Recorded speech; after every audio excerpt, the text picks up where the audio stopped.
J'ai ouvert ce restaurant avec un associé. On a tous les deux fait du palace et travaillé dans des belles maisons parisiennes. Et du coup, on a voulu ouvrir un lieu convivial avec une cuisine bistronomique. J'aimerais faire un certain nombre de travaux, par exemple changer la chambre froide. J'aimerais aussi changer un certain nombre de matériel. Et pour ça, j'aimerais me faire conseiller par un autre professionnel de la restauration pour optimiser mon énergie.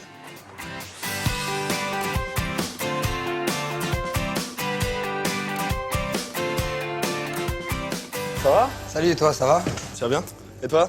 Ouais, très bien. Toujours aussi beau ton restaurant? Ouais, bah, tu sais, on a tout refait les travaux, donc ça dure un peu dans le temps, donc c'est cool, quoi. Bah, ça tombe bien parce que j'aurais quelques questions à te poser. Bah, avec plaisir. Tu veux qu'on s'installe? Tu veux en boire un café? Allez, avec plaisir. Allez, c'est parti. Qu'est-ce que tu as fait comme travaux ici dans ton restaurant? Bah, on a tout fait, de la façade, au sol, aux peintures, aux équipements en chaud, en froid. Donc là, voilà, il y a un bain-marie, plaque de cuisson à induction, une plancha et un four à chaleur tournante. Pourquoi j'ai choisi les plaques à induction? Tout simplement parce que c'est beaucoup plus précis sur le choix de la puissance.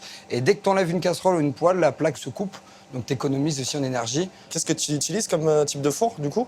J'en ai deux. Ça, c'est un four à chaleur tournante. Mais ça, c'est pour la cuisine d'envoi, pour la réchauffe, qui est moins puissant que le four en bas, parce que j'ai un four mix en bas. Tu peux me le montrer, ce Ouais, four? avec plaisir. Je t'en prie. C'est ça le four? Exactement. Tu peux choisir au degré près ta température. Ça consomme énormément d'énergie. Donc du coup, on a vraiment fait attention à choisir en fonction de sa puissance et de son économie d'énergie. Ok.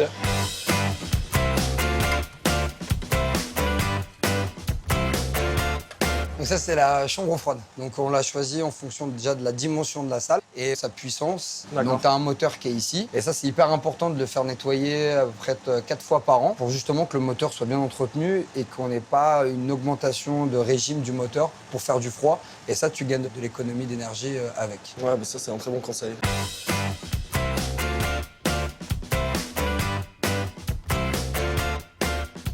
Et qu'est-ce que tu as fait en termes lumière ou... Donc là, on a mis des variateurs sur tous nos blocs lumineux. Après, on a pris un chauffage et climatiseur au plafond. Donc j'en ai deux. Et ça consomme beaucoup moins que des ventilateurs. Et en plus, ça distribue bien la chaleur et ça garde bien la chaleur. Et après, en plus, on a l'isolation de la façade. Et ça, c'est hyper important. Parce que si tu as une déperdition de chaleur, et ben, au final, ton moteur est en sur-régime et tu consommes beaucoup plus. Tu donnerais quoi comme conseil à quelqu'un qui a l'intention de faire des travaux dans son restaurant? Bah, avoir des conseils basiques, de bien aller voir le bon interlocuteur pour chaque chose et demander à chaque corps de métier de bien choisir pour toi. Donc des fois, ça coûte un tout petit peu plus cher et ça prend plus de temps, mais au final, à l'économie, c'est vraiment beaucoup mieux d'aller voir un frigoriste pour les frigos ou même ton fournisseur d'énergie, je pense, qui est très au courant de ce qui se passe. Toi, je me recoiffe un peu.